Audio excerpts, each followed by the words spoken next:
Disbalance ہو جائے، کب آپ کی کار کا ایکسیلیٹر کام کرنا بند کر دے، کب آپ کی کار کا بریک فیل ہو جائے، کب آپ کے ساتھ کوئی حادثہ ہو جائے، کب کون سی بیماری آئے اور آپ کو آپ کا کام ختم کر دے۔ میرے پیارے ساتھیوں، انسان کی زندگی پانی کا بلبلہ ہے، اللہ تعالیٰ کا فیصلہ آتا ہے اور انسان اس دنیا سے چلا جاتا ہے۔ بڑے بڑے طاقت والے لوگوں کی طاقت ختم ہو جاتی ہے، جن کی دولت پر ان کو بڑا ناز تھا، جن کو اپنی طاقت پر بڑا ناز تھا، جن کو اپنی پراپرٹی پر بڑا ناز تھا، جیسے ان کا انتقال ہوتا ہے، ان کی موت ہوتی ہے، ان کی سانسیں اکھڑتی ہیں، سارا مال تو دوسروں کا ہو جاتا ہے، ساری پراپرٹی تو دوسروں کی ہو جاتی ہے، اور اپنے ساتھ وہ ایک پیسہ بھی قبر میں لے کر کے نہیں جا سکتا۔ برانڈڈ کرنے والے اور برانڈڈ کپڑا پہننے والے بھی مرنے کے بعد ان کا کپڑا ان کے کمرے میں پڑا ہے اور کوئی ان کے کپڑے کو پہننے والا نہیں ہے۔ اپنی فور ویلر گاڑی میں، اپنی فارچونر گاڑی میں سارے گاؤں میں اپنی دھاک جمع کر کے چلنے والا جب انتقال ہو جاتا ہے، جب موت ہو جاتی ہے، تو 4 لوگوں کے جنازے، 4 لوگوں کے کندھے پر اس کا جنازہ جاتا ہے، اتنا بے بس ہو جاتا ہے، اتنا کمزور ہو جاتا ہے کہ 4 لوگوں کے ساتھ وہ قبرستان جاتا ہے، وہ اپنے پیروں سے چل کر کے قبرستان بھی نہیں جا سکتا۔ قبرستان پہنچتا ہے، جنازے کی نماز ہوتی ہے، اس کو قبر میں اتارا جاتا ہے، اس کا بیٹا رو رہا ہے، اس کی بیوی رو رہی ہے، اس کے گھر والے رو رہے ہیں، مگر کوئی یہ کہنے کو تیار نہیں ہے۔ بیٹا ایک بار بھی نہیں کہتا ہے مجھے اپنے ابا سے بڑی محبت تھی، میرے ابا کی باڈی کو رہنے دو۔ بیوی ایک بار بھی نہیں کہتی مجھے اپنے شوہر سے بہت پیار ہے، میرے شوہر کی ڈیڈ باڈی کو رہنے دو۔ 24 گھنٹے سے زیادہ کوئی اس کی ڈیڈ باڈی کو رکھنے کے لیے تیار نہیں ہے۔ کوئی رکھتا ہے کیا؟ 24 گھنٹے سے زیادہ کوئی ڈیڈ باڈی کو رکھنے کے لیے تیار نہیں ہے۔ اتنا بے ویلو ہے، اتنا ویلو لیس ہے انسان، اس کی اوقات تب پتہ چلتی ہے جب اس کو موت آتی ہے۔ زندگی میں جو نہانے جاتا تھا جاڑے کے موسم میں تو گیزر آن کر کے نہاتا تھا، گرم گرم پانی سے نہاتا تھا، اپنے پسندیدہ شیمپو سے اپنے بالوں کو دھوتا تھا، اپنے پسندیدہ صابن کو اپنے بدن پہ لگایا کرتا تھا، اپنے چہرے پر ایک خاص کمپنی کا فیس واش لگایا کرتا تھا۔ آج اتنا بے بس اور کمزور ہو چکا ہے، آج مر چکا ہے، اور آج وہ یہ بھی نہیں کہہ سکتا کہ اے مجھے نہلانے والے، میں تو گرم پانی سے نہایا کرتا تھا، تو مجھے ٹھنڈے پانی سے کیوں نہلا رہا ہے؟ میں تو ڈب صابن سے نہایا کرتا تھا، تو صابن بھی نہیں استعمال کر رہا ہے۔ میں تو فلاں کمپنی کا شیمپو لگایا کرتا تھا، تو مجھے وہ شیمپو کیوں نہیں لگا رہا ہے؟ آج اتنا بے بس ہے، اتنا کمزور ہے، آج دوسرے لوگ اس کو نہلا رہے ہیں، اس کے بدن سے کپڑے اتار رہے ہیں، اس کو ننگا کر کے اس کو نہلا رہے ہیں۔ اتنا بے بس ہے، اتنا کمزور ہے۔ اس کے پیٹ میں کوئی گندگی ہے تو غسل کرنے والا اس کے پیٹ کو دبا کر کے اس کے پیٹ کی گندگی کو نکال رہا ہے۔ میرے پیارے ساتھیوں، ذرا سوچو، وہ دن ہمیں اور آپ کو بھی دیکھنا ہے، ہمیں اور آپ کو بھی ہمارے مرنے کے بعد غسل دیا جائے گا، ہمارے مرنے کے بعد ہم کو کفنایا جائے گا، اور اس کفن کے کپڑے کے اندر کوئی جیب بھی نہیں ہے، کوئی پاکٹ بھی نہیں ہے۔ دنیا میں انسان اپنی پاکٹ کا بڑا خیال رکھتا تھا، اپنے پیسے کا بڑا خیال کرتا تھا، اپنے پرس میں اپنا ATM کارڈ لے کر کے چلا کرتا تھا، اپنے موبائل میں UPI لے کر کے چلا کرتا تھا۔ آج قبر میں جا رہا ہے، کوئی ATM کارڈ اس کے کام آنے والا نہیں ہے، کوئی UPI اور فون پے اس کے کام آنے والا نہیں ہے۔ آج خالی ہاتھ وہ دنیا سے جا رہا ہے۔ قبرستان پہنچا، قبر میں اتارا جا رہا ہے، بیٹوں نے بھی مٹی دے کر کے ہاتھ جھاڑ دیا، گھر والوں نے بھی، بھائیوں نے بھی مٹی دے کر کے ہاتھ جھاڑ دیا، گویا کہ سب نے ہاتھ جھاڑ کر کے یہ پیغام دے دیا کہ ہم یہاں تک تو آپ کے کام آ گئے، اب آگے آپ جانیں اور آپ کے اعمال جانیں۔ اسی لیے اللہ کے پیارے نبی فرماتے ہیں یتبع المیت ثلاثۃ، جب انسان کا انتقال ہوتا ہے تو 3 چیزیں اس کے ساتھ ہوتی ہیں، مالہ واہلہ وعملہ، ایک تو اس کا مال ہوتا ہے، ایک اس کے گھر والے ہوتے ہیں، اور ایک اس کا عمل ہوتا ہے۔ اللہ کے نبی فرماتے ہیں کہ مال تو مرتے ہی دوسروں کا ہو جاتا ہے۔ ہائے ہائے، یہ سود بیاج کا دھندا کرتا تھا، یہ رشوت کھاتا تھا، یہ حرام خوری کرتا تھا، یہ مال ہڑپنے کے چکر میں رہتا تھا، لیکن آج جیسے ہی اس کا انتقال ہوتا ہے اس کا مال تو دوسروں کا ہو جاتا ہے، یہ اپنے ساتھ تو ایک پیسہ بھی لے کے نہیں جاتا ہے۔ او حرام کا اور سود اور بیاج کا کام کرنے والوں، ایک پیسہ بھی اپنے ساتھ آپ لے کر کے نہیں جائیں گے، کیوں اپنے بچوں کے پیٹ میں حرام کی کمائی ڈال رہے ہو؟ اللہ کے نبی فرماتے ہیں کل لحم نبت من صوت فالنار اولا بہ، جس بدن کی پرورش حرام کمائی سے کی جائے وہ بدن جہنم کی آگ میں جائے گا۔ مجھے معلوم ہے کٹیہار اور سیمانچل کے علاقوں میں آج بندھن لون کے نام سے لون کی اسکیم چلائی جا رہی ہے، عورتوں کے نام سے لون لیا جا رہا ہے، اور ایک بڑی تعداد میں مسلمان آج لون لے رہا ہے اور سود اور بیاج کے اوپر قرضے لے رہا ہے۔ میرے پیارے بھائیوں، یہ حرام کی کمائی آپ اپنے گھر میں لا کر کے اپنے بچوں کی آخرت کے اوپر برباد کر رہے ہو۔ اللہ کے نبی فرماتے ہیں مال تو مرتے ہی اس کا ساتھ چھوڑ دیتا ہے، گھر والے اس کے کفن دفن تک اس کا ساتھ دیتے ہیں، اس کو نہلاتے ہیں، اس کو کفناتے ہیں، اس کے تجہیز و تکفین تک اس کا ساتھ دیتے ہیں، اس کو قبر میں دفنانے تک اس کا ساتھ دیتے ہیں، لیکن جب قبر میں چلا آیا، جب قبر کا سناٹا اور قبر کی تاریکی میں پہنچ گیا تو وہاں پر نہ اس کا مال اس کے کام آئے گا، نہ اس کے گھر والے اس کے کام آئیں گے، وہاں پر اگر کوئی چیز کام آئے گی تو اس کا عمل کام آئے گا۔ ہم تو اتنے کٹھور دل ہو گئے، ہم تو اتنے سخت دل ہو گئے کہ آج اپنے مردوں کو مٹی دیتے وقت بھی ہماری آنکھ میں ڈر نہیں ہوتا، ہمارے دل میں ڈر نہیں ہوتا، ہم قبرستان جانے کے بعد بھی ہنستے رہتے ہیں، ہم مردوں کو دفنانے کے ٹائم بھی ہنستے رہتے ہیں۔ میرے پیارے ساتھیوں، جب قبرستان جایا کرو، جب کسی کی قبر کو دیکھا کرو تو سوچا کرو کہ وہ انجام آپ کا بھی ہونے والا ہے۔ آج عبدالغفار صاحب کے چاہنے والے بہت ہیں، آج تقریر کے بعد بہت سے نوجوان میرے پاس آتے ہیں، شیخ صاحب ایک سیلفی آپ کے ساتھ لینا ہے، شیخ صاحب ایک فوٹو آپ کے ساتھ لینا ہے۔ بہت سارے لوگ بڑی محبت کے ساتھ آ کر کے کہتے ہیں شیخ صاحب آج تک آپ کو ویڈیو میں دیکھا تھا، آج پہلی بار آپ کو اصلی میں دیکھ رہا ہوں۔ بڑی محبت کرتے ہیں لوگ، بڑی بڑی بڑی باتیں کرتے ہیں، مگر جب میں قبر میں جاؤں گا، جب اللہ کے یہاں میری نیکیاں کم پڑ جائیں گی، میرے گناہ زیادہ پڑ جائیں گے، مجھے کوئی چاہنے والا اور مجھ سے محبت کا کوئی دعویٰ کرنے والا نہ قبر میں میرے کام آئے گا، نہ آخرت میں میرے کام آئے گا۔ میرے چاہنے والوں کی بات چھوڑ دو میرے بھائی، میری بیوی میرے کام نہیں آئے گی، میرے بچے میرے کام نہیں آئیں گے، میرے ماں باپ میرے کام نہیں آئیں گے۔ اللہ نے قرآن میں نقشہ کھینچا، یوم یفر المرء من اخیہ وامہ وابیہ وصاحبتہ وبنیہ، قیامت کے دن انسان اپنی ماں کو دیکھ کر کے بھاگے گا، اپنے باپ کو دیکھ کر کے بھاگے گا، اپنی بیوی کو دیکھ کر کے بھاگے گا، اپنے بچوں کو دیکھ کر کے بھاگے گا۔ قیامت کا دن تو اس قدر نفسی نفسی کا عالم ہوگا کہ اللہ نے قرآن کے 29ویں پارے میں فرمایا یود المجرم لو یفتدی من عذاب یومئذ ببنیہ وصاحبتہ واخیہ، قیامت کے دن انسان یہ کہے گا اے اللہ میرے بچوں کو تو لے لے مجھے چھوڑ دے، میرے ماں باپ کو تو لے لے مجھے چھوڑ دے، اے اللہ میری جگہ میری بیوی کو تو سزا دے دے لیکن مجھ کو چھوڑ دے۔ لیکن اللہ فرمائے گا نہیں نہیں، ہماری بارگاہ میں ایسا نہیں ہو سکتا، لا تزر وازرۃ وزر اخری، قیامت کے دن کوئی کسی کا بوجھ نہیں اٹھائے گا۔ وہ دن ہوگا قیامت کا، اس دن کا ڈر آج ہمارے دلوں سے میرے بھائیوں نکل چکا ہے۔ حضرت عمر فاروق کو دیکھو، فجر کی نماز پڑھا رہے ہیں، آپ کو تو فجر کی نماز کا پتہ بھی نہیں ہوگا، جلسے میں 1000 لوگ آتے ہیں اور فجر کی جب اذان ہوتی ہے الصلاۃ خیر من النوم کی صدائیں بلند ہوتی ہیں، مسجد میں جا کر کے دیکھو تو 8-10 لوگوں کے علاوہ کوئی نظر نہیں آتا، رات رات بھر اردو میں اور بنگلہ میں تقریر سننے والے اور بڑے بڑے شاعروں سے اللہ کے نبی کی تعریف سننے والے فجر کی نماز میں خواب خرگوش کے مزے لے رہے ہیں، سو رہے ہیں، اور فجر کی نماز میں وہ حاضر نہیں ہے۔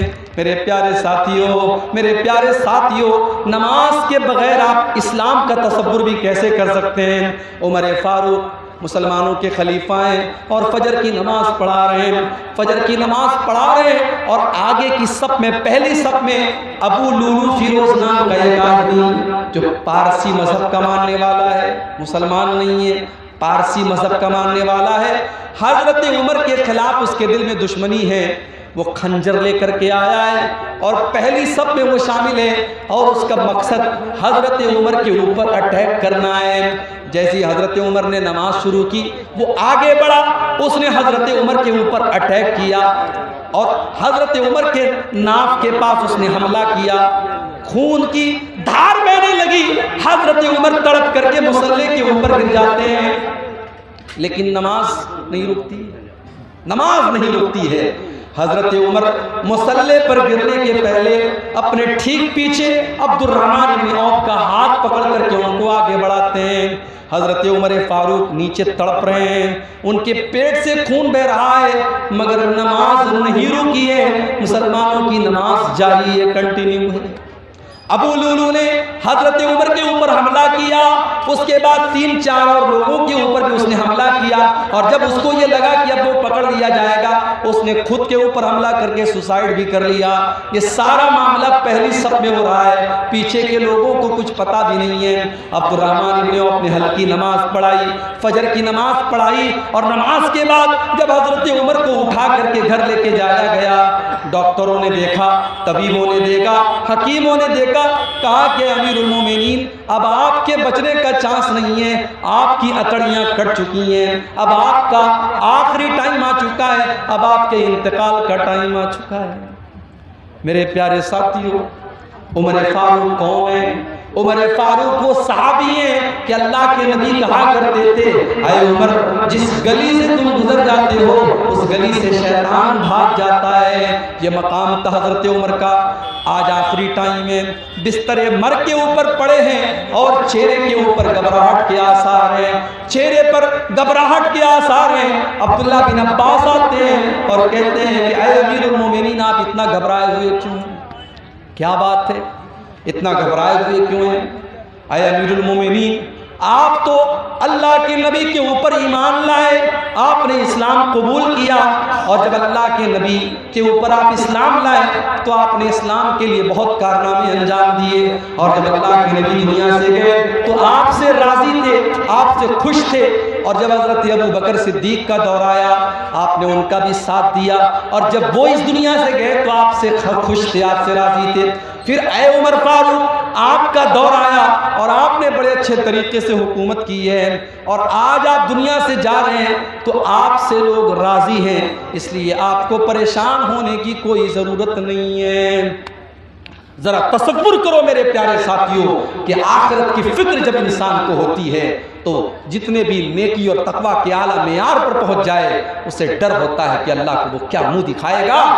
حضرت عمر فاروق رضی اللہ تعالیٰ عنہ جواب دیتے ہیں، اے عبداللہ بن عباس اگر میں نے اپنے نبی کا ساتھ دیا، اگر میں اپنے نبی کے اوپر ایمان لایا، اگر میں نے ابو بکر کا ساتھ دیا، فذالک من من اللہ علیہ، تو یہ تو اللہ کا میرے اوپر احسان تھا، یہ تو اللہ کا میرے اوپر کرم تھا، اس میں میرا کوئی رول نہیں تھا، میرا کوئی کردار نہیں تھا۔ اے عبداللہ مجھے ڈر ہے تو اسی بات کا ڈر ہے جب میرا دور حکومت آیا پتہ نہیں میرے کون سے فیصلے ایسے رہے ہوں گے جو اللہ کو پسند آئے ہوں گے، اور کون سے ایسے فیصلے رہے ہوں گے جو اللہ کو ناپسند رہے ہوں گے۔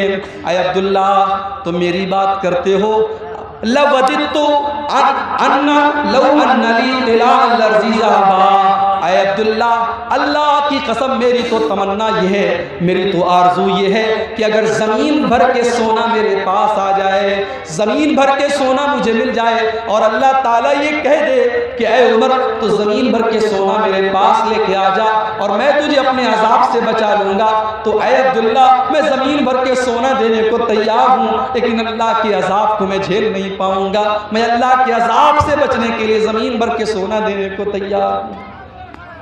میرے پیارے ساتھیوں، عمر فاروق کو تو اپنی آخرت کی اتنی فکر ہے اور ہمیں اپنی آخرت کی کوئی فکر نہیں ہے۔ آج مکان بنوانے کے لیے ہم کتنے پریشان ہیں، آج اپنے بچوں کا فیوچر بنانے کے لیے ہم کتنے پریشان ہیں، لیکن ان بچوں کی آخرت بنانے کے لیے ہمیں کوئی چنتا نہیں ہے۔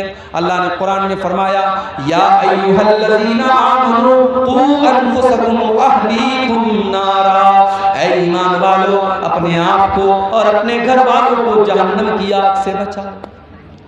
انسان کو اپنی فیملی سے پیار ہوتا ہے میرے بھائی، انسان کو اپنے بچوں سے پیار ہوتا ہے۔ بچے کی انگلی کٹ جائے باپ بے چین ہو جاتا ہے، بچوں کو کھروچ آ جائے ماں کی آنکھوں سے آنسو نکل جاتے ہیں۔ اللہ فرما رہا ہے اے ایمان والو تمہیں اپنے پریوار سے اتنی محبت ہے، اپنی فیملی سے اتنی محبت ہے، اپنے بال بچوں سے اتنی محبت ہے۔ یا ایھا الذین آمنوا قوا انفسکم واہلیکم نارا، اے ایمان والو اپنے آپ کو اور اپنے گھر والوں کو جہنم کی آگ سے بچاؤ۔ ہماری لڑکیاں جوان ہو گئیں، ہم نے ان کو دنیا کی تعلیم دے دی، گریجویٹ بنا دیا، انٹر پاس کرا دیا، بہت ضروری ہے۔ میں دنیا کی تعلیم کا بھی قائل ہوں۔ آپ کے سیمانچل کے علاقے میں مسلمان آج دنیا کی تعلیم میں بھی پیچھے ہیں۔ آپ دنیا کی تعلیم اپنے بچوں کو دلاؤ۔ ایجوکیشن بہت ضروری ہے، تعلیم بہت ضروری ہے، شکشا بہت ضروری ہے۔ آپ اپنے بچوں کو دنیا کی تعلیم دلاؤ۔ مگر ایک مشورہ میں دے کے جاتا ہوں، آپ کو اچھا لگے تو عمل کر لینا، اچھا نہ لگے تو کوئی بات نہیں ہے۔ میں نے ممبئی کے اندر بھی دیکھا، میں نے کلکتہ کے اندر بھی دیکھا، میں نے بنگلور کے اندر بھی دیکھا کہ بڑے بڑے کروڑ پتی باپ کے بچے جو اسکول میں پڑھ رہے ہیں۔ ظاہر ہے اسکولوں کا اپنا ایک سلیبس ہوتا ہے، اسکول میں بچہ انگریزی پڑھ رہا ہے، ہندی پڑھ رہا ہے، مراٹھی پڑھ رہا ہے، سائنس پڑھ رہا ہے، میتھ پڑھ رہا ہے، سب کچھ پڑھ رہا ہے، مگر وہاں بچے کو قرآن پڑھانے والا کوئی نہیں ہے۔ اسکول میں بچے کو اللہ کے بارے میں بتانے والا کوئی نہیں ہے، رسول کے بارے میں بتانے والا کوئی نہیں ہے۔ میں نے بمبئی کے اندر دیکھا، میں نے بنگلور کے اندر دیکھا، میں نے مدراس کے اندر دیکھا کہ مسجدوں کے اندر چھوٹے چھوٹے مکتب چل رہے ہیں۔ مولوی صاحب جو مسجد میں امامت کراتے ہیں، ان کو امامت کی تنخواہ اگر 10,000 روپے دی جاتی ہے، آپ کے سیمانچل میں جانتا ہوں مسجدوں کے اماموں کی تنخواہیں بہت معمولی ہوتی ہیں، لیکن بڑے بڑے شہروں میں جہاں 10-15 ہزار کو امام کی تنخواہ دی جاتی ہے، وہاں امام کو امامت کے ساتھ ساتھ یہ ڈیوٹی بھی دی جاتی ہے کہ آپ کو بچوں کو مکتب میں قرآن پڑھانا ہے، نبی کی باتیں بتانا ہے۔ باقاعدہ اسکولوں کے بچے 1 گھنٹے کے لیے 2 گھنٹے کے لیے مسجد میں آ کر کے مولوی صاحب سے دین کی بیسک باتیں سیکھ لیتے ہیں۔ اب وہ بچہ اسکول میں پڑھ کر کے جب ڈاکٹر بنتا ہے، جب انجینئر بنتا ہے، جب وکیل بنتا ہے، تو اس کے دماغ کے اندر اس نے بچپن میں مولوی صاحب سے جو دین کی بنیادی باتیں سیکھی تھی، اس نے اللہ کے بارے میں جانا تھا، اس نے رسول کے بارے میں جانا تھا، اس نے آخرت کے بارے میں جانا تھا، اس نے نماز کا طریقہ سیکھا تھا، اس نے نماز کی دعائیں سیکھی تھی۔ اس بچے کے دماغ میں وہ ساری باتیں ہمیشہ کے لیے فٹ ہو جاتی ہیں، اور جب وہ بچہ زندگی کے کسی بھی میدان میں جاتا ہے تو وہ اپنے اسلام کو، اپنے ایمان کو، اپنے قرآن کو، اپنی نماز کو نہیں بھولتا ہے۔ میرے پیارے ساتھیوں، آج مسلمان لڑکیاں اگر غیروں کے ساتھ فرار ہو رہی ہیں اور باقاعدہ ایک سازش کے تحت ان کو اسلام سے نکال کر کے ان کو مرتد بنایا جا رہا ہے اور ان کے ساتھ سازش رچ کر کے ان کی عزت کا سودا کیا جا رہا ہے، تو اس کے بہت بڑے ذمہ دار ہم اور آپ ہیں۔ ہم نے اپنی بچیوں کو دین کی تعلیم نہیں دی، ہم نے اپنے بچوں کو دین کی تعلیم نہیں دی۔ سیمانچل میں گاؤں میں مدرسے ہیں، مگر مدرسے میں سارے لوگ تو اپنے بچوں کو نہیں پڑھاتے، سارے لوگ تو اپنے بچوں کو مدرسے میں پڑھانے کو تیار نہیں ہے۔ ہمارا بچہ مدرسے میں نہیں پڑھے گا، مدرسے کا کھانا ہمارا بچہ نہیں کھائے گا۔ مدرسے میں بڑے غریب گھروں کا بچہ، بڑے مڈل کلاس کا بچہ پڑھتا ہے، امیر لوگ تو اپنے بچوں کو مدرسوں میں نہیں پڑھاتے ہیں۔ میرے پیارے ساتھیوں، اگر اللہ نے آپ کو دولت دی ہے تو آپ اپنے بچوں کو کانوینٹ اسکول میں اور اعلیٰ اسکول میں پڑھانے کے ساتھ ساتھ اپنے بچوں اور بچیوں کو دین کی تعلیم بھی دلائیے۔ قوا انفسکم واہلیکم نارا، اے ایمان والو اپنے آپ کو اور اپنے گھر والوں کو جہنم کی آگ سے بچاؤ۔ اور جانتے ہو جہنم کی آگ کیسی ہو؟ فرمایا کہ جہنم کی آگ پیٹرول سے نہیں جلے گی، جہنم کی آگ ڈیزل سے نہیں جلے گی، جہنم کی آگ کوئلے سے نہیں جلے گی۔ وقودها الناس والحجارہ، جہنم کی آگ تو انسانوں سے جلے گی اور پتھروں سے جلے گی۔ علیہا ملائکۃ غلاظ شداد لا یعصون اللہ، اس جہنم کے جو داروغہ ہوں گے، اس جہنم کے جو چوکیدار ہوں گے، وہ بڑے ٹائٹ ہوں گے، بڑے سخت ہوں گے، وہ کسی کے ساتھ کوئی مربت نہیں کریں گے، کوئی رحم نہیں کریں گے۔ اپنے آپ اور اپنے گھر والوں کو جہنم کی آگ سے بچاؤ میرے بھائی۔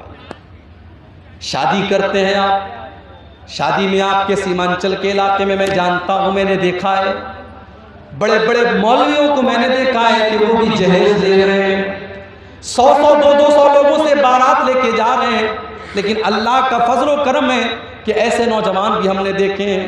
ابھی آج ہی ایک نوجوان سے ملاقات ہوئی، اس نے کہا مولوی صاحب میں نے 1 پیسے کا جہیز نہیں لیا، ہم لوگ ٹوٹل 9 لوگ گئے تھے، ہم لڑکی کو ودا کر کے لے کے چلے آئے، بڑی خوشی ہوئی، میں نے مبارکباد دی۔ آج ایسی شادیاں بھی ہوتی ہیں، اور جب ایسی شادیاں ہوتی ہیں تو میاں بیوی کے رشتے میں محبت پیدا ہوتی ہے۔ جب ایسی بیوی آپ کے گھر میں آئے گی جس میں آپ نے جہیز کی کوئی ڈیمانڈ نہیں کی ہوگی اور بارات کا کوئی چکر نہیں ہوگا، اور آپ نے رسم و رواج سے اپنے آپ کو پاک کیا ہوگا، وہ نکاح کے ذریعے جب آپ اپنی بیوی کو گھر میں لائیں گے، اس رشتے میں اللہ تعالیٰ برکت پیدا کرے گا، جو اولاد پیدا ہوگی وہ اولاد بھی نیک پیدا ہوگی۔ آج اولاد کیوں خراب پیدا ہو رہی ہے؟ جب مائیں خراب ہیں، جب باپ خراب ہے تو بچے تو خراب ہوں گے نا۔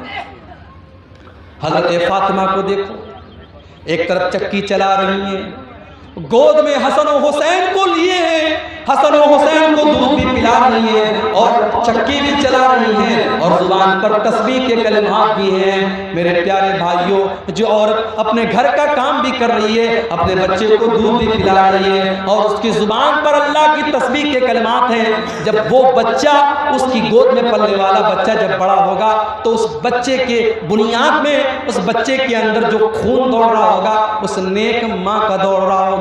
آج ایسی مائیں کہاں ہمارے سماج میں ملتی ہیں؟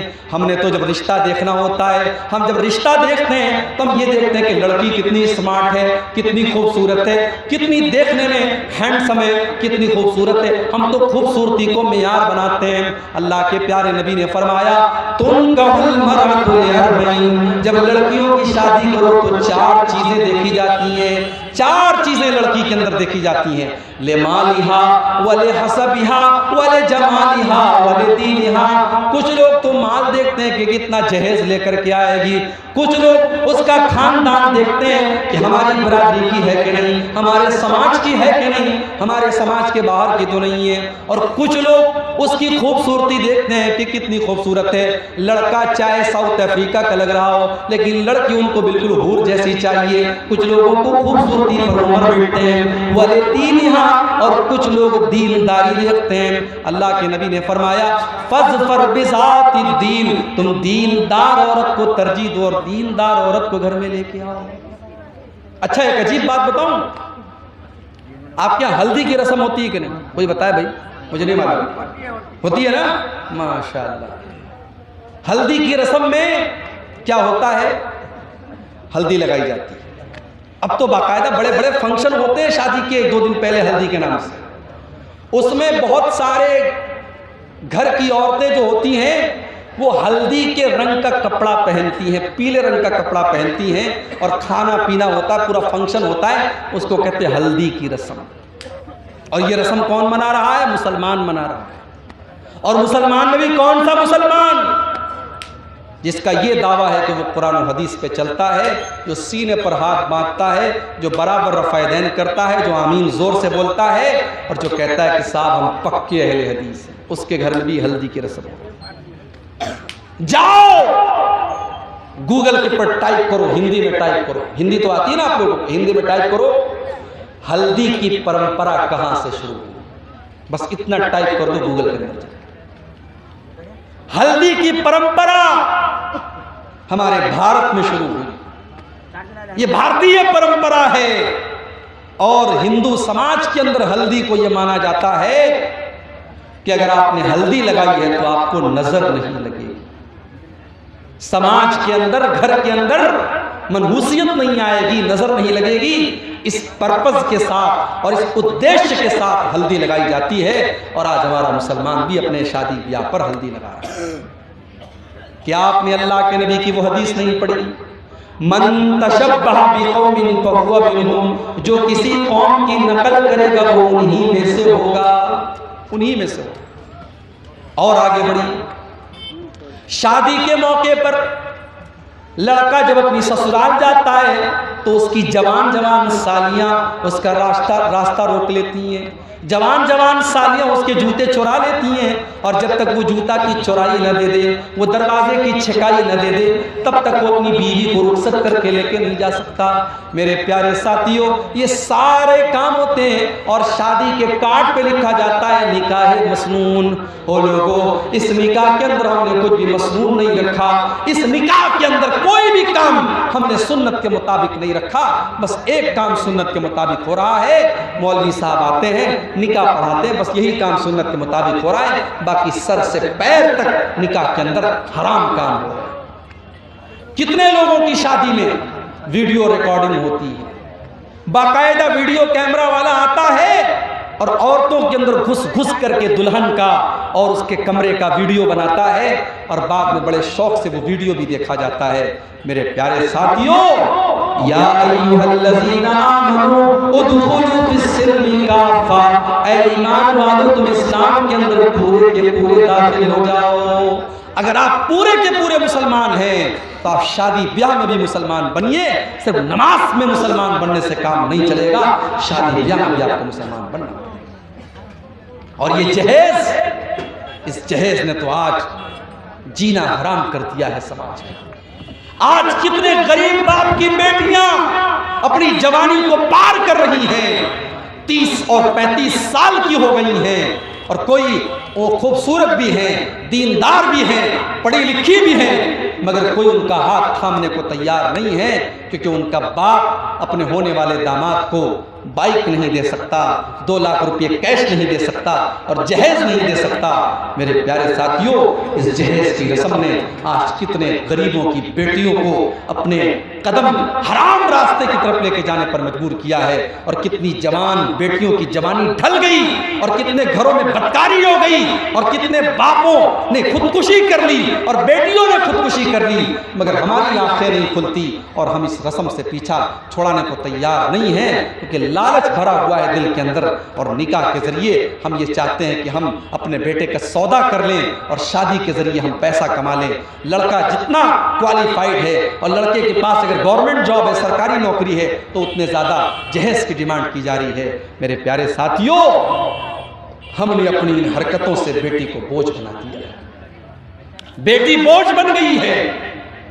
آج کسی کو 2 بیٹیاں ہوں اور تیسری بیٹی اس کو ہو جائے تو ہاسپٹل کی نرس بھی بڑا دھیرے سے آ کے کہتی ہے، صاحب آپ کو بیٹی ہوئی۔